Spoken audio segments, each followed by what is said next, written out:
In this procedure, we will be inspecting the pressure switch on a Power Gear motorized hydraulic leveling system. The tool required for this procedure is a wire.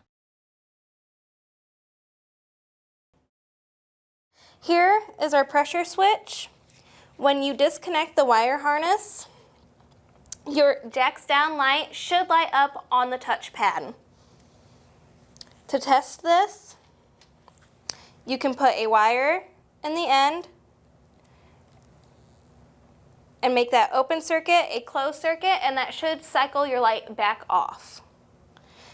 If this test works, then it is a sign that your wiring harness is not damaged and that does not need replaced, and you need to replace the pressure switch.